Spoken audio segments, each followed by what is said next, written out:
Our first keynote speaker for today is on the topic of how to facilitate a meaningful community dialogue about parking. Now, she has come a very long way. She is missing the main event in her country of origin. I don't know which one of the cut-out figures she's going to choose to bring with her up on stage for moral support, but would you please put your hands together for the very talented lady from Denver, Colorado, Vanessa Solesbee. Thank you very much. Good morning. I have to test my mic and make sure. I'm a wanderer, so can you all hear me okay? Wonderful.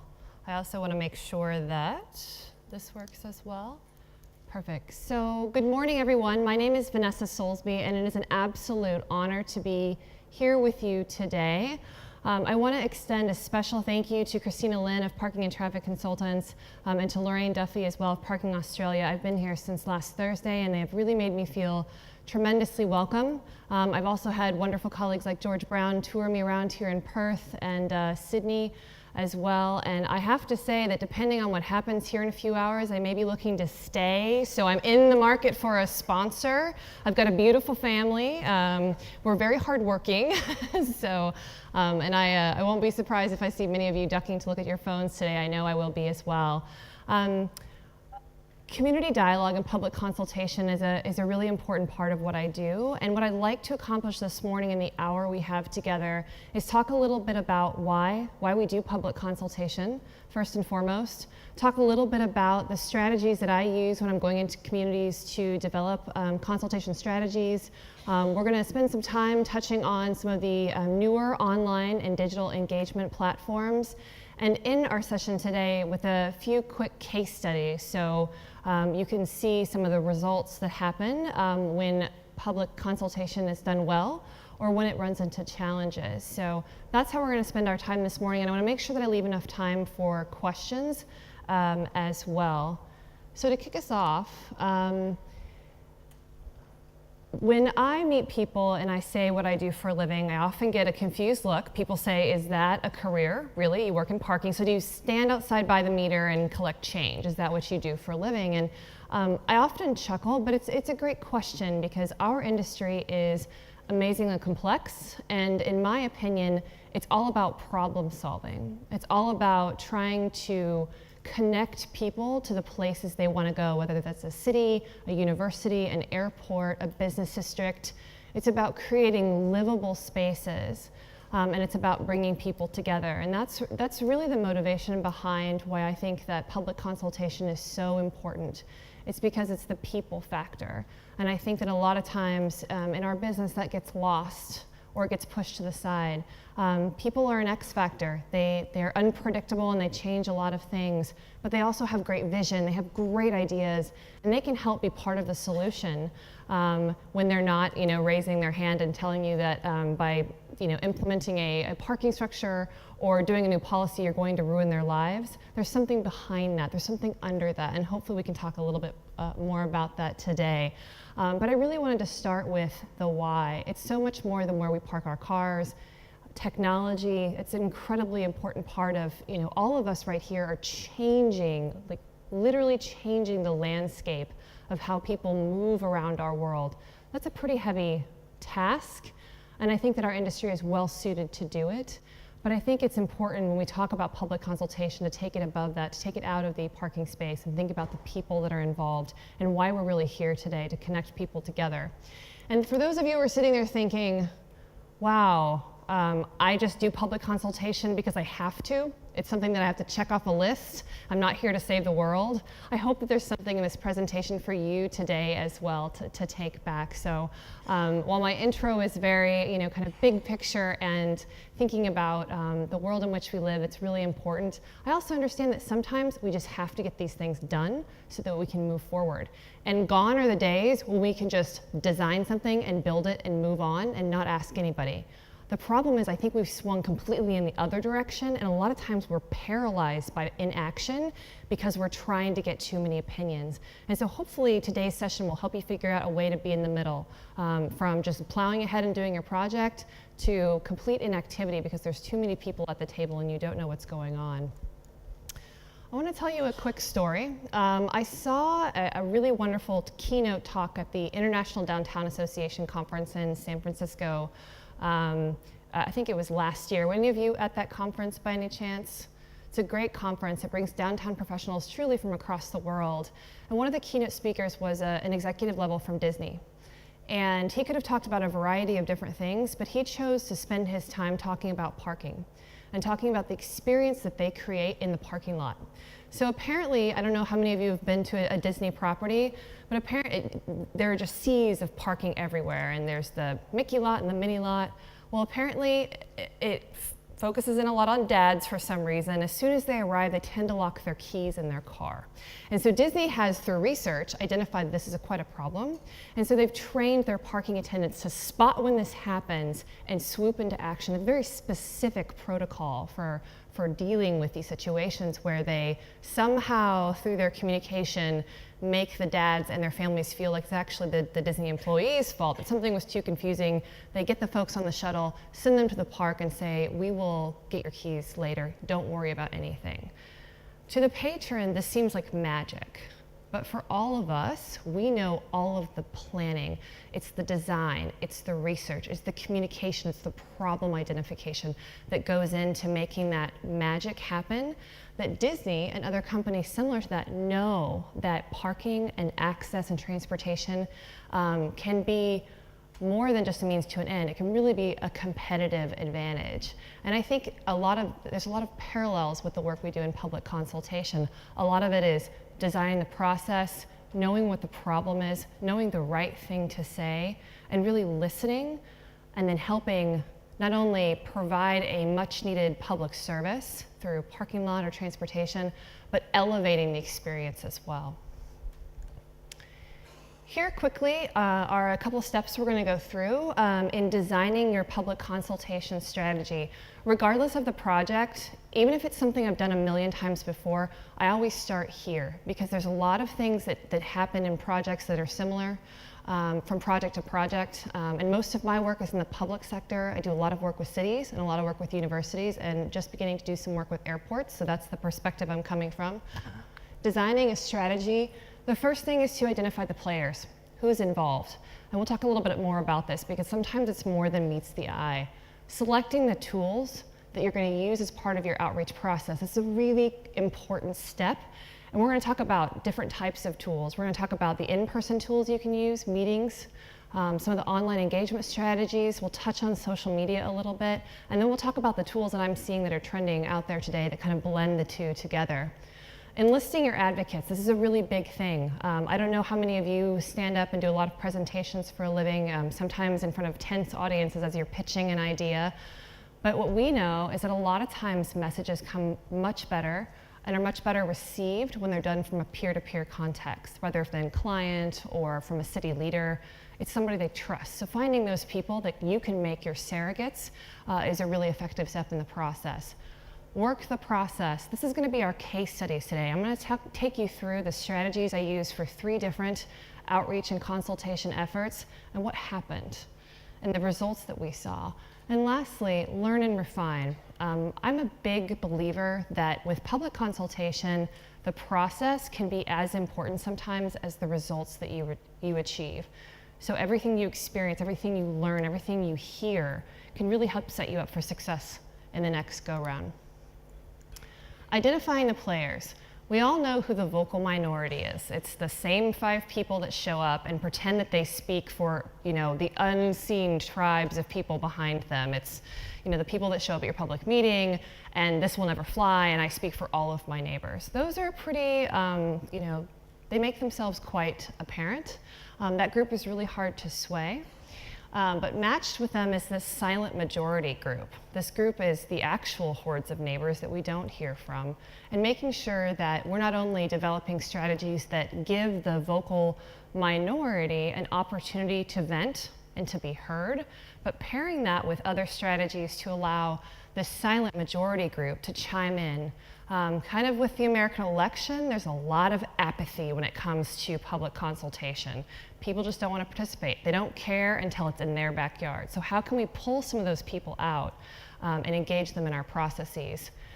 Key decision makers and leadership, a lot of times these two are confused. And I think it's really important when you start any public consultation process.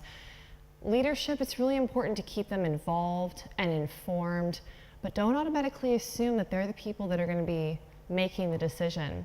I'll give you an example of this. I did some work, actually I've been working for several years with the city of Fort Collins, Colorado.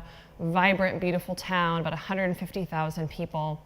I sat on a panel back in 2011, and the topic of conversation was moving from no parking meters on street to moving to a meter solution. And as you might imagine, it was quite a tense conversation. And we spent several days listening to merchants and developers and residents about their fears and their hesitations. We got them on board. They said, you know what, we're okay to start a pilot or a trial. We'll see how it works. We went to who we thought was the leader, who we thought was in charge, our client, the city planning director. We talked to the city council, and besides one member of the council, everyone else was on board. And we thought, wow, we've done this. We've been successful, and Fort Collins have been trying to get meters in for a really long time. And so after the city council meeting, we're congratulating ourselves. And what we didn't notice was the city manager, the city administrator, was sitting there quite quiet. He had been involved in every process, but what we later found out was that his predecessor had told him, if you do anything in your entire tenure as city administrator, do not mess with the meters, do not put in meters. And so he had started the process with no intention of changing the way things were, and we had no idea that he was truly the one in charge. We had been told every step of the way, it's the council, it's the council, it's the council. So making sure that you know who your leadership is and who your real, true key decision makers are is really important. Staff, this is often an overlooked group when you're talking about public consultation, whether it's city, municipal staff or university staff or the staff of the parking or transportation system. These folks often know where the bodies are buried, and they have really great ideas. So making sure that you include them in the key players in your public consultation process. And then the money, who's paying for the project? Is it a developer? Is it the residents through a special taxing district? Understanding and including the people that are footing the bill at the end of the day is really important as well. So identifying the key players in your public consultation process. Selecting your tools. This can be one of the most important parts of designing an effective consultation process. And I think that oftentimes this is the first step people jump to. When I meet with clients, they say, I want the latest technology out there. We do meetings, that's fine, but what's the latest out there? Where can we meet people on their mobile devices, in their homes? But I think it's really important not to overlook some of the existing strategies. For instance, in-person meetings, they're tried, they're true, but I think if we've all been to one open house or public meeting or design charrette, we've been to 1,000 of them. And I don't know if it's similar here in Australia as it is in the US, but attendance at those meetings is really dwindling. People are busy, and the folks that do show up are a limited audience, and they're of a certain demographic. They're folks that have the ability to actually physically attend a meeting to give their feedback. It's really, really important to have those types of efforts because it allows people a chance to share their thoughts, allows you to listen, allows them to get some of those activities going. But I also think too that some of these in-person meetings, whether you're doing a big public meeting or whether you're doing a focus group or an individual interview with some of your key stakeholders, there's ways that you can prevent what I'm sure many of you have experienced, which is you've got one or two people that are in that vocal minority that will completely dominate conversation. Has that ever happened to anyone where you're at a public meeting and that's all you hear is the one voice? And they speak like they're speaking for everyone. So some of the things we've been doing recently to help mitigate that is utilizing some of the polling software that can turn your mobile phone into a polling device, like Poll Everywhere. Are any of you using these types of polling? Yes, sir. So you'll know that it's a very inexpensive option. So if you have a big crowd like this, and let's say I'm proposing something pretty controversial on the parking front, and I say, are there any questions? One or two people who are the vocal minority will jump up and they'll dominate the conversation. I won't hear from most of you. This technology allows for real-time polling using your own mobile device. So you can pose a question and then you can see in real time as results filter up on the screen. And you also get a nice snapshot of all that technology afterwards. So that's a really a great tool to help get more people in the conversation. We're also doing some strategies with designing how we actually interact with people if we are going to do a big group, or if people feel disenfranchised if we're trying to break them up into small groups, which happens sometimes. We try a strategy pro, con, pro. So you have to stand up and say a pro, you can stand up and say a con, you have to say a pro. And it slows the pace down a little bit. So strategies like that can help make your public meetings a little bit more effective. But I do want to emphasize that this is one strategy that I would recommend using in concert with some other strategies, specifically some of your online and digital strategies. And I'm sure that many of you have utilized surveys or questionnaires online. I do make a distinction between the two of those. Surveys are rigorous. They're statistically significant. Usually if we're all doing them as professionals, we use a third-party service. Questionnaire is something more like you do on a SurveyMonkey tool. You just post it out there and pose some questions. So understanding your survey and your tools that you use through questionnaires. Social media could be an entire session all to itself. I'm not sure if many of you are finding much success or much usefulness in social media. I've seen several clients in the city, in the municipal sector, and then also in the university sector that are seeing good success with Facebook and Twitter, mostly to get information out about news, construction closing, so pretty basic business. But I'm also having a lot of clients ask me, well, I want to hit a millennial generation, and they're all on Instagram, they're all on Snapchat, so I think I need to have an account. And I think that's a challenging situation that some communities fall into when they're designing public consultation, is trying to be everywhere but not doing anything particularly effective. And I really want to stick a little bit longer on this note because I recently heard a really powerful story on our local public news when I was driving home. They were interviewing representatives from Taco Bell. And apparently Taco Bell, the food chain, has one of the most successful Snapchat accounts. They do a great job. It's funny. People love it. They've got more millions of users than could ever be hoped for. They were also interviewing some folks in Taco Bell's target demographic that followed Taco Bell on Snapchat, regularly interacted with the brand. And it was something that they said that really stuck out to me and kind of emphasized this point I'm trying to make about knowing where people are and making sure you're investing in tools that are going to have a return for you. They asked these young folks, so you're engaged with Taco Bell on Snapchat, what is this for you? I'm like, oh, well, it's really entertaining, but I would never buy their food, over and over and over again. Really entertaining, but I would never buy their food.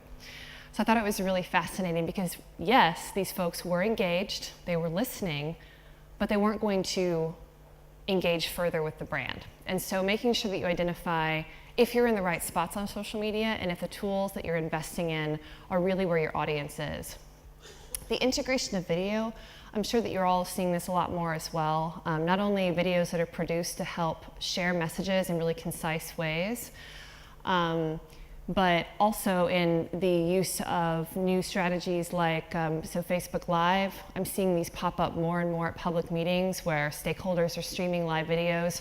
I love that, I welcome that. The more transparent and the more, documentation of what we're doing, the better. But people are everywhere, they've got their phones up. Is Periscope used widely here, the phone app where you can just hold up your phone? It's similar to Facebook Live. That is everywhere in the US. It seems like every public meeting I go to, every big presentation I go to, you see a bunch of people holding their phones up and streaming live. And it's really, really interesting because it's taken our public conversation and just cast it out really widely. So being aware not only of the video strategies that you can use, but always being aware that you may be on video as well. Some of the digital engagement platforms I want to touch on really quickly before we talk more about the interesting things, the results of putting these strategies together. MetroQuest. Have any of you heard of MetroQuest? Oh, yes, sir. So MetroQuest actually has the largest market share in the US for this type of online engagement tool.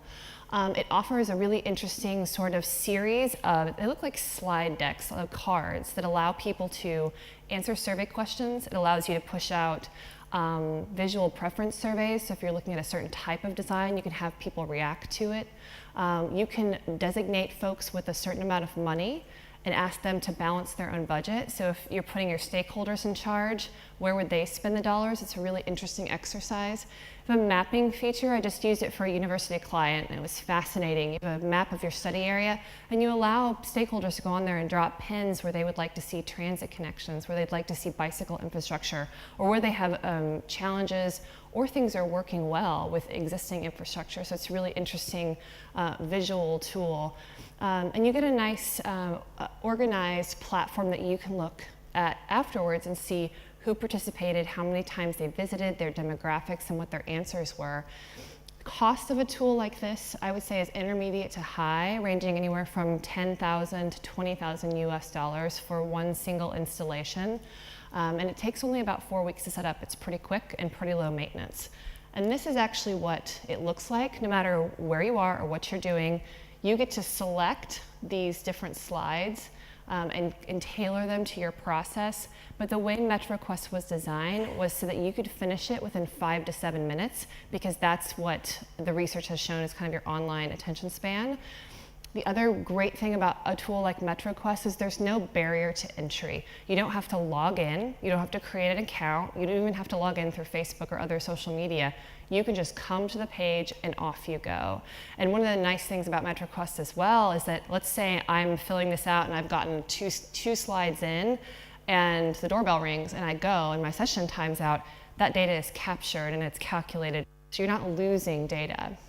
So again, this is just an example of what a welcome page looks like. Again, very little text, welcoming people to the project. The next slide is asking people to actually rate from least important to most important, some of the priorities that you've already predetermined for them. So you just simply slide the slider bar, very easy to do. The next one is asking people for some of their priorities. It's really, they make it really simple. Everything at the top, the bars, you can just drag and drop your top 3 or 4 priorities and you're done. The whole thing is designed to be very fast, very easy to understand, and very accessible for different types of audiences. The next tool I'd like to highlight was actually one that it seemed like every client I was talking to was using, because they got hot and they got hot really fast. I think they've kind of slid off the radar, honestly, based on the fact that they've not really evolved as the market's evolved.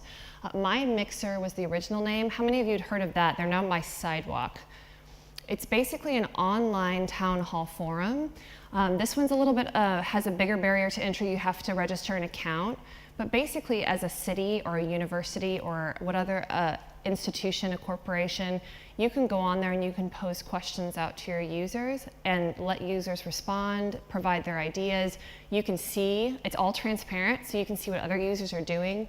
It allows you to curate that to make sure that if people are posting things, that you can make sure that there's nothing incredibly negative. And I typically don't see that, because you have to register and your name's associated with your account. People tend to not say things they might if they weren't associated with it. This one's very low cost to entry, which is probably why it got so popular so fast. The first installation I did was about $2,000 US dollars. So the downside to that is you have to build it all yourself. So like MetroQuest, you give them the content, they build everything for you. Mind Mixer, they actually give you the tool and you have to build it yourself. So they give you basically it's like you're creating a website. They give you web templates. This is an example of what the interface looks like. You can see on the left is basically your menu bar, and then in the middle is questions that, this one happens to be in Fort Collins, Colorado. They're posing out to the community. You can use different hashtags to organize things. But again, it's a little bit more, you have to spend a little bit more time on it if you're a user. And just to give you a quick example of some results, I used this tool. One of my first installations was in a town in Provo, Utah, for a parking strategic plan. Within the first 10 days of setting this up, we had 5,800 unique page views and 1,392 unique visitors and 110 active participants. That's within the first 10 days. So you think about if you're having a public meeting or you're doing a survey and you're going to get 100 people, maybe 1,000 people, or maybe a couple thousand if you're doing a survey. This can really broaden your reach pretty quickly. And if you keep posting content, people will keep coming back. Commonplace is it's a newer tool based out of the UK. So those of you from the UK may have heard of it. They also have a sister technology called Common Route. I really like this tool. It's a little bit more expensive, but it's very simple to use. And basically it allows people to real time make a comment. So let's say you're out walking around in front of the hotel and you see a sidewalk that's crumbling.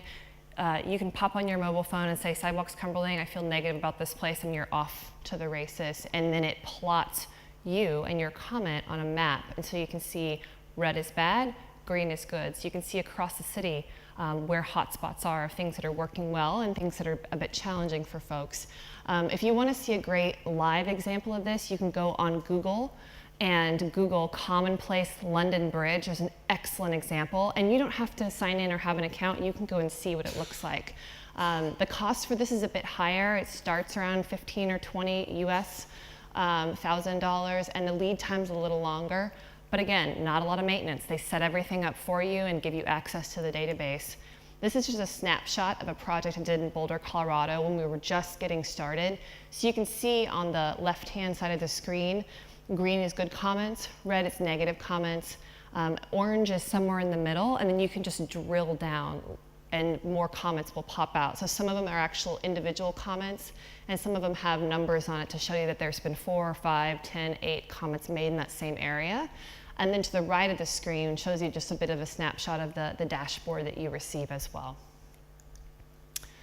So that was just a quick hit on 3 of the top kind of online engagement digital tools that we're seeing out there. There are hundreds of tools out there, but these are the 3 that I see popping around most frequently. Other tools, we talked about the live polling and the web and podcasting a little bit. Intercept or encounter interviews, I'm seeing a lot more clients do this, and it's taking your traditional survey out to where your customers are. So if you're a shopping center, we actually just did one out near a music venue. Catch people when they're exiting the parking facility, ask them 2 questions about their experience, give them a cookie. It gives you just a nice kind of random sampling of other perspectives. When you take your in-person meetings, you take your online tools, you take your intercept surveys, you're starting to see key themes that come through each of them. It helps provide more validity than just, hey, I went out and talked to my neighbor and they told me this. It starts to provide you multiple data points where you can see some patterns. Experience audits. This is gaining more and more popularity in the States, and it's a really interesting idea. I just did one recently for a client, and basically we got a bunch of city council members together, a bunch of municipal staff, and some citizens, and we charted out a walking route around the downtown area, and we walked around, and we had people that live in their own community stand on a street corner and feel what it feels like to try and be a pedestrian. It sounds simple, and it sounds like, well, we live here, we know what it's like, but you'd be really surprised. It's like for those of us who have managed parking facilities and you have a guest come to visit, you don't notice the paint you walk by every day that's peeling away. You don't notice the cobwebs. You don't notice the trash. You don't notice how fast traffic is going at some of your main streets. And so it allows people to stop, take time out of their day, and really experience what's going on in their communities. So these experience audits are being very helpful to get people in and have them out there versus just sitting in a boardroom and listening. Living Laboratory, one of my great clients, Boulder, Colorado, town of about 100,000. They're really doing some wonderful things in parking and transportation. They've got a very engaged community, and they find themselves stuck between wanting to just do something and people saying, no, I don't want you to do anything. So they used Living Laboratory as another term for a pilot or a trial, so they can try different ideas out. One they just tried out recently was taking away parking spaces to extend the reach of the sidewalk, and implementing cafe spaces and taking a parking space and transitioning it into a greater number of bike parking spaces. It allows them to try it without committing to it and get people to provide feedback. So Living Laboratory. Pitch competitions. I don't know if the startup and technology craze is as big down here as it is in the States, but allowing young entrepreneurs in technology or in business that have great ideas to come and pitch their idea in a forum. It's a great way to get people involved, to reach out to your millennial demographics. And then lastly, the citizen internship or academy is something that I've seen pop up in bigger cities like Denver, and if you're trying to do a lot of engagement work and you've got citizens that are really engaged and they want to be part of the process, then bring them in, have them spend a day with you, walking your steps and learning. It's almost like an adult internship. Give them the education. It helps them be better citizens and stakeholders. It helps inform them. And yeah, it takes a lot of time, but I've seen it be really, really successful in communities where they're trying to empower their stakeholders to be active participants in the projects and give them a little glimpse of the professional expertise needed to make some of these parking projects a reality. Engage your allies. So once you've designed your process, you know who you want to involve, you've picked out your tools, this engaging your allies piece, I think, is incredibly important. As I mentioned earlier, if I go out there and I'm leading a public meeting, or even my clients are, and they're standing in front of their communities, they can share information, but a lot of times stakeholders feel that I have a hidden agenda, or that even my clients do. They're trying to do something to me. So they're not going to trust me automatically. And I can say whatever I want till I'm blue in the face, but I'm not going to be trusted. So I found great success in identifying people that do have the ears of their peers, that are well respected, that are pragmatic, that are calm, and that can help me go out and act as a surrogate when we're doing these public outreach sessions. And I think that it's one of the reasons too that if we're doing a public outreach effort, we try and bring in people that are doing program management or strategic planning or whatever it is successfully in other communities. So communities can hear from other people that are doing, not just consultants who are talking about it. And I found that this has been really, really meaningful for a lot of the communities I've been working in recently. Bring a partner along. I think this is incredibly important. If you have the ability, and if you're doing public consultation, don't go it alone. And I know sometimes that's difficult because budgets are limited and time is limited. But I think that one of the things I've found is that people, no matter how well you're prepared, people react to different personalities very differently. I've got a good example. I work with a male colleague. He's well regarded in the industry. We've been working together for years. We know when we go into situations that we're going to kind of both start to talk and test it out and see who the audience is responding to, and then the other one will take a step back. We just did this very recently in a community strategic planning effort.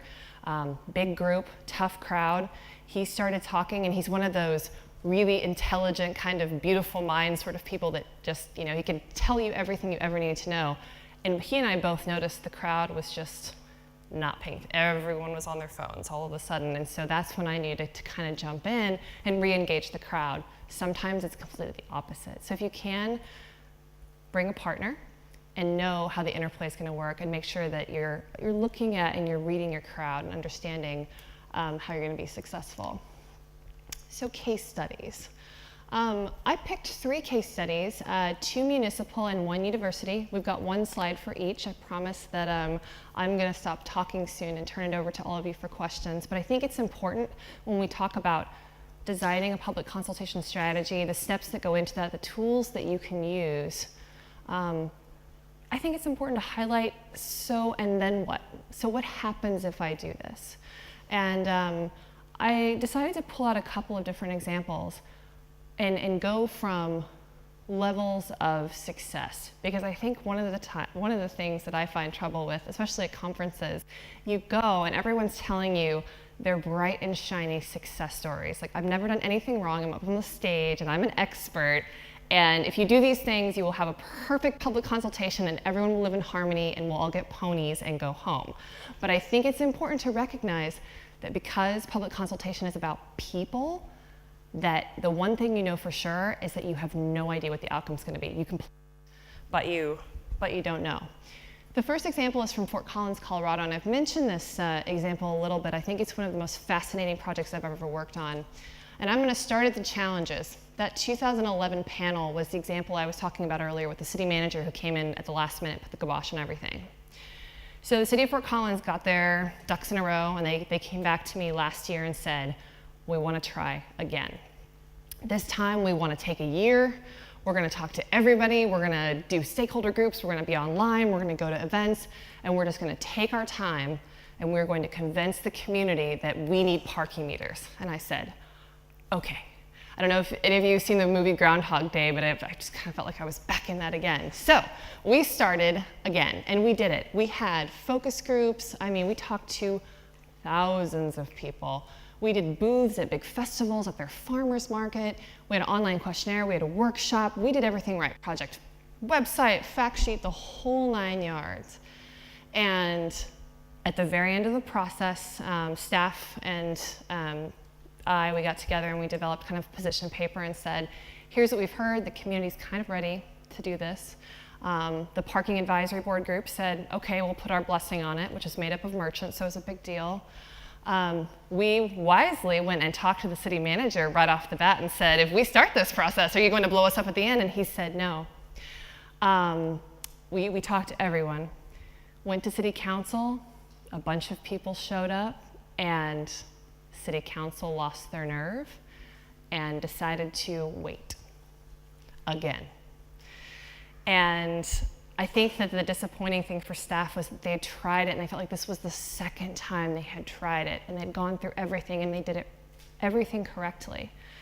What came out of it was not a good try, go back where you came from. What came out of it was, we understand that for our community, free parking is something that we want to have on street.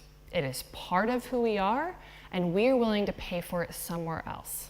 And what we want to do first is get people used to the idea of what the data is. So we'd presented a ton of data, but they wanted more data. So that was kind of a result, was to do a new technology monitoring project. And we want to move through this incrementally. So for them, even though it was a loss, the city did not get what they wanted to. The stakeholders felt like the city had included them, and they felt that the trust had been extended both ways. And I think that now the city realizes, after the dust has settled a couple of months later, that they really are in a good spot. And that moving forward, they're going to stop the conversation about meters for right now, and they're going to look at other financing strategies to help them with supporting additional investment in future infrastructure. So, not the resolution that they wanted, but they were moving forward, and they did get a result out of it that allowed them to do another investment, that the city council took the money they were going to allocate to meters and are investing it in technology improvements to help wayfinding, customer experience, mobile application. Second example, University of Central Oklahoma. We did a parking operational assessment for them earlier this year. We did a combination of different strategies. We did staff interviews. We did some of those encounter surveys. Within about 4 hours, we talked to about 400 students, which were a really hard group to capture. We did an online questionnaire, got about 1,200 responses, presentations to campus groups. The real challenge we found while working on the project was there were really no advocates. Those allies we were looking for, nobody cared about parking. It was kind of off by itself, and it was underneath the police department, and it was really being stymied and not allowed to effectively work. And one of the things we found through talking to stakeholders was that they thought staff was doing a great job. They said, you guys are out there, you're being ambassadors, you're bringing people into the process, we love it. But because you're under police, we feel like it's punitive at sometimes, and the two aren't congruent in our eyes. So that's what we heard. And so our recommendation was an organizational realignment to pull parking out of police, to make it a self-supporting enterprise fund, and to put it with other similar services. We proposed this. It was, we backed it up with the stakeholder information that we'd heard. And it happened pretty quickly. The police department approved it. They worked out some financial details and moved forward. So that's a good example of a process where we started and we thought we were kind of behind the 8 ball because we didn't have anybody advocating for us. We didn't have any allies. But we were able to support our client and move the system into a place where it organizationally fit better. The last example is in Anchorage, Alaska. And this is a great, I need to write a position paper on this, but it just wrapped up. I knew the director. He came to me last year and said, at IPI conference and said, we haven't raised rates in 7 years, on street, off street, fines, nothing. So I've been spending 6 months doing research, peer analyses, and I'm gonna raise rates next month. I'm really excited, I'm gonna present it to my board. And I said, have you talked to anybody about this? And he said, no. I said, have you talked to your merchants? Have you talked to your property owners? And he said, no. And I said, would you be willing to slow things down a bit? And so after a little bit of thinking and planning, we did a Fort Collins-like, very similar, lengthier process to slow it down. I said, you've been thinking about this. You know where you want to go. You've got your vision. You've done the research. It all makes sense to you. It makes sense to me. Everything he had done was very valid. I said, and you've had time to get to that point. The community hasn't. Your Chamber of Commerce hasn't. The community leaders haven't. And so what he did was he slowed the process down, and he spent the next several months going and doing presentations and talking to people and hearing their feedback. And when he rolled out his meter increases, nobody came to council to argue. He had talked to every group. People weren't particularly happy about it from the merchant standpoint, but they felt heard. And so I think this was a really great example of this could have ended very poorly had he done what he thought was everything right in the process, but just hadn't talked to people, hadn't gotten their feedback, their opinion. It didn't sway the results, but he did get to listen. And he did, through listening, uncover what the best way to sell the rate increase was going to be. And so he learned through the process.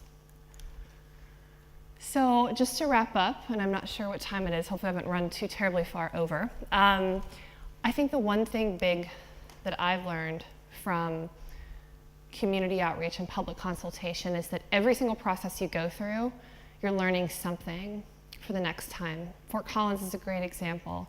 I also think too that the process of learning and uncovering, it makes you better for future projects, but it also helps you identify and further define the problem that you're trying to solve. Because a lot of times you go into whatever you're doing with a certain set of assumptions about policy, about program, about design, about how people interact or feel with your parking and transportation infrastructure.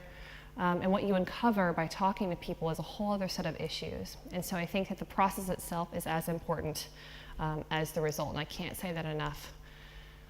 Top 10 things to close out that I have learned, again, over my very, very exciting but brief time working in this industry. I think that even when I retire, I'll still feel like it's been a brief time because things are changing so quickly. Our industry is changing so quickly. But there's a couple of lessons learned that I learned the hard way that I wanted to share with you today. Set expectations early. Let people know if you're going to ask for their opinion, how they can influence the process. We can run into big roadblocks if we say, hey, we're going to do a big public consultation process, welcome to the conversation, but you have no intention of changing the result, or you're asking people for their opinions on things that they're not going to be able to influence. If it's design, if it's location, be very clear up front about what specifically you're asking for people's help on. It helps prevent some disenfranchisement later. Drive the process, don't be driven by it. I spoke with a group of leaders on this past Friday in Sydney, and a woman raised her hand and she was talking about a new initiative they were about to undertake. And she said that the local press or someone had caught wind and made a big deal out of it. And she said, we should just hurry up and get it done now that it's out in the open. And I said, actually the opposite, because now you've lost control over your process. And if you try and rush it through, people are gonna feel like they had no opportunity to participate and that the conclusions were foregone. So it's okay to slow down if you have the ability to do that. Don't be driven by the process. You maintain control through design and thoughtful implementation. Truly understand and acknowledge the stakes. This is really important to be effective at public outreach and to create community and bring people in and have them trust you. You have to let them know that you understand how emotionally charged and invested they are in what you're trying to do. When you sit across the tables from merchants, they truly believe a lot of times that parking access is the lifeline to the success of their business, and that cannot be understated. And it cannot be something that's just brushed aside. So we have to understand, as facilitators of that, how important this parking and transportation infrastructure is to the livelihoods of the people that we are trying to serve. Be authentic and transparent. People are really sharp. They know if you're not being straight with them. And that's the quickest way to disenfranchise them. So again, be authentic. Partner with people that have the ears of their cohort. Prepare to listen. This is really hard because a lot of times you go into meetings and you know you have all the facts and you just want to share them. And sometimes people don't care. They just want to be heard. They just want to vent. They just want to listen. I can't tell you how many times I've sat across the table when I was in a staff role managing a central business district. I would go in, I would talk to everybody, no matter how squeaky of wheel people said they were and how much trouble they'd cause. And they always said, thank you for listening to me. I know that I'm not going to change the decisions, but I appreciate being heard. You can plan and you can facilitate, but you can't control. People are involved, and people will do a bunch of different things, especially when they feel like their livelihood's at stake. So planning, facilitating, being very thoughtful and methodical, but just understanding at the end of the day, the result is largely out of your hands. Trust is maintained and not given. This is really important. You can't go out and do public consultation once. You can't just talk to people one time and be like, okay, I did that, I'll check the box. Well, you can, but it's something that you need to do repeatedly, because that repeated interaction with people lets them know that you're serious, that you're around for the long haul. It also allows you the opportunity to tell them how the information that you've been collecting from them is being used. I think that closing that gap is often something that we miss. We talk to people and then we're off to the races and they never see us again. We're like, yes, we got their voice in, we're gonna go build this project and it's gonna be awesome, and the next time we talk to them, it's built. And they're like, wait, what happened? And the next time you talk to them, you're asking them to attend another meeting and they're thinking, well, I just attended a meeting, but I don't know what happened. Make sure you're closing that loop with people and understand that by speaking with them, you're building trust and connection and relationship with them. Define success goes again with the set expectations early. Know right off the bat where you're driving forward. In the Fort Collins example is a great one. Success was defined as implementing meters from the people that were steering the project. But at the end of the day, we found out that success for the community was defined as, let's have a conversation about it. Let's slog through this together and figure out where we end up. That for them was success. Being involved in the process and not being told what was going to happen, that was success. Setting benchmarks is really important. I know that as an industry, especially the International Parking Institute is working hard to identify key performance indicators. I think it's really important because sometimes public engagement and outreach is seen as a softer science. You can collect really meaningful data and set benchmarks for yourself that later you can look back and know if you've been successful. And the thing I'll leave you with is, don't take it personally. And this is something I have to tell myself every time I get up in front of a group, is that people are emotionally charged up when it comes to parking because, again, it impacts their livelihoods. And so the most you can do is listen and understand and facilitate and model in yourself the behavior that you would like to see from them. And it's not always successful, but at the end of the day, I think if we all took personally every negative comment that people said to us, it'd be a really sad day. So again, this is something that I work on myself quite often, but don't take it personally at the end of the day. So with that, I want to say thank you so much. I think I did run a little bit over time, but hopefully there's an opportunity for questions. It's been such an honor to share time with you this morning, and I look forward to meeting several of you over the next couple of days and really learning for all the great things that are going on in Parking Australia. So thank you very much, and I'm happy to answer questions if we have time.